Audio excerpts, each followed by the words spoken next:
having this information will allow you to actually create a timeline that is realistic and achievable. So let's get into it. Do you know how long does it actually take to become rich? You might have an idea, but do you know anyone that achieved this level of success and that you can ask questions about how to get there? If you listen to the whole thing and actually take action, there's absolutely no way that you're gonna be in the same position that you are today. In this video, I'm going to share with you what my experience has been and the experience of people that I know has been over the past. Let's talk about how long it took and how you can get there yourself.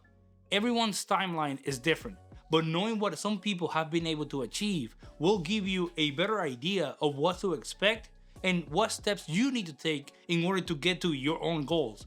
This is the blueprint, the key to success, and the real secret to unlocking the success you need to achieve your own financial goals. And you will be achieving your goals so much faster than you ever imagined before. So let's get started. The first step is to unlock the TNH, your TNH. From that point on, it will no longer be a mystery or out of reach to achieve your goals and actually become rich. This process is a three-part approach. Each part on its own will not do much for you, but all three parts combined will allow you to turbocharge your ability to create wealth. So make sure you watch all three parts, take notes, and start implementing them right away. Part 1. The rule of zeros. This part is about breaking down your financial goals into chunks or smaller parts. And you create a new goal by adding a zero. Just like counting, you start with 1. And your goal is to add 1 zero at a time. So first zero will put your goal at $10. The second zero will put your goal at $100. The third at 1,000, and so on. This becomes your goals to hit, but break them down into manageable chunks and only increase 1 zero at a time. I know this sounds a little off, but just stick with me. My recommendation and what worked for me was this. I set my first goal at $10. I deposited those $10 into a savings account and left it there. I didn't do anything else that same day. The following day, I deposited another $90 to hit my new goal, which it was $100. Once I hit that $100, I set my new goal to be $1,000. And I set a deadline to meet that goal. In my case, I set a deadline of 2 months to hit my new goal of $1,000.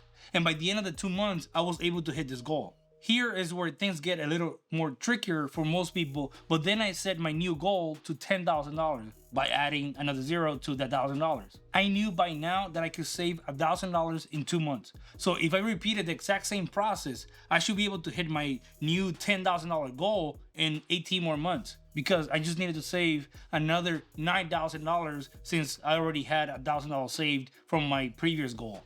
But then my timeline, I set it to only 12 months. And yes, I had to make some adjustments and changes along the way, but I worked on it and I was able to hit my next goal of $10,000 in just 12 months. After you hit this goal, you will hit your first TNH, or the new how for you.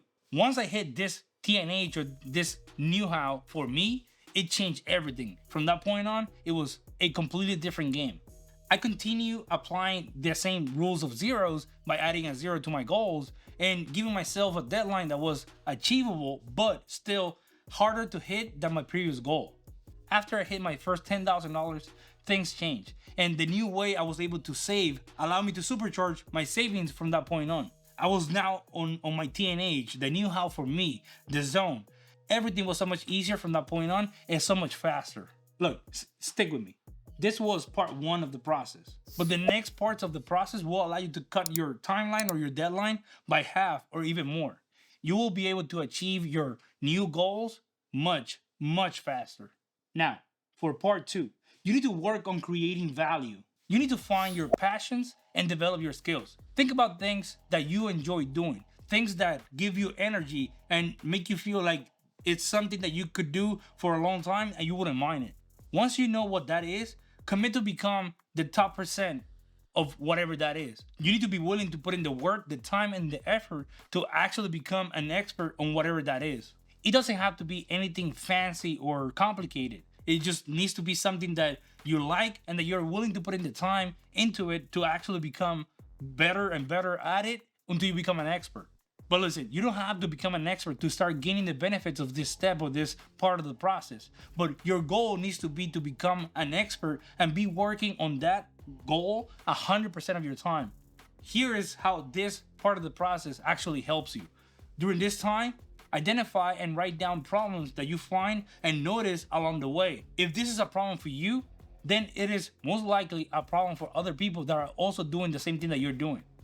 Once you identify a problem, figure out for yourself if you will be willing to pay for a solution for this problem.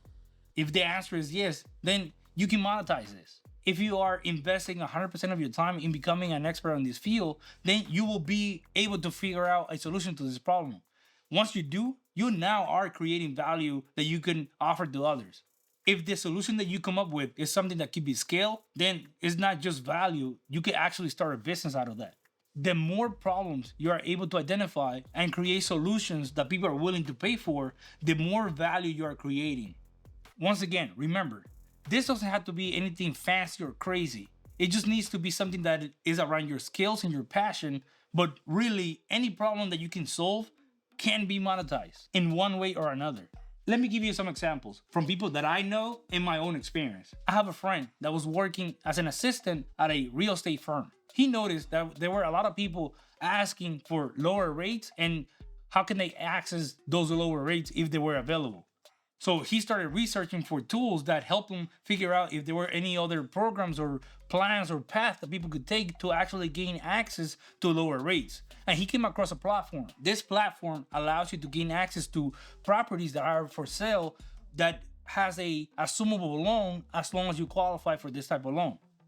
He signed up for this platform and started sending out this list to smaller firms and other agents that didn't have access to this firm, either because they didn't know about the platform or second, because they couldn't afford to actually sign up for the platform. He turned this into a newsletter that agents and smaller firms could sign up for, and he would get a commission from just sending it out. He found a problem, came up with a solution, and he found a way to monetize that. In my case, I work in the transportation industry, and there's a lot of people that want to get in, but they have no clue how to get started or how to go about starting their business or their venture. So I started helping others start their own small businesses, and I guided them on how to actually get started and how to get business for their newly formed business. I was able to turn that itself into its own business. Now I work with multiple small businesses that I either help get started or that I help grow from my own experience. I found that there was a problem that people didn't know how to get started or grow their small businesses, and I turned that into a business by coming up with a solution and monetizing that. If you can replicate something like this, you can start charging people as a coach or as a mentor or as a consultant if you actually turn this into a scalable business. The point is that there are many problems that you could solve and that you could monetize. They could be small or they could be big, but if there's a problem, people are willing to pay for that solution that you could bring to the table. As long as you are creating value for others, people will be willing to pay for that. And that is monetizing a value that you created. Now, let's talk about part 3, mindset and habits. This might sound like a compounded part or two different things, but they're actually one and the same. Let me explain. Your mindset and your habits will need to change, and they will change at the same time, or one will force the other to change. Most gurus will give you exercises and magical techniques that will give you magical results and change your life. But the truth is that the main habits you need to work on are based on how you plan to achieve part 1 and 2 of this process. You need to learn how to do part 1 and 2 first, and then the habits will start making sense for you, and they will become clear of what habits make sense for you to achieve your own goals, habits that are actually aligned with your goals. Some of the things that you actually need to learn is that you are responsible for your actions and your choices. This means letting go of blaming external factors. Believe me, no one really cares how good you're doing or how broke you are. But also, no one will make better decisions for you than yourself. You need to become aware of your own thoughts and what you believe you can achieve when it comes to money. Look, the rule of zeros talks about adding zeros for your goals, always. It never talks about taking away a zero from your final goal. You need to believe that this is the case. You need to believe that you can achieve whatever goals you are setting for yourself. You need to remove all limitations that you might have about your own ability to accumulate wealth and achieve your goals. Never set a limit for yourself. Take every opportunity that you have to evaluate your progress and admit to yourself that any progress or mistakes that you made up to that point are yours to own. Look, part three is one that takes time to actually develop, but there are some books and resources out there that you can use to help you get there. I'm gonna link some books in the description that allowed me or helped me get to my mindset, the correct mindset, to actually start believing on my own capabilities. If you want to check them out, they're gonna be in the description below. Part one of the process gives you your goals. It creates a guideline for your goals. Part two gives you your boost, how to get there faster, how to cut your timeline and deadline by half or even more. Part three creates the framework that you need to actually achieve this. If you work on these parts and really take action, you should get ahead and move closer to your goals. If you want some more advice on how to achieve your first $10,000 and how achieving that will change your mind and get you to your TNH or the new how for you, watch this video right here. It's gonna help you get there. Remember, work the process and you will get the results. Please don't forget to like and subscribe. See you in the next video and let's grow together.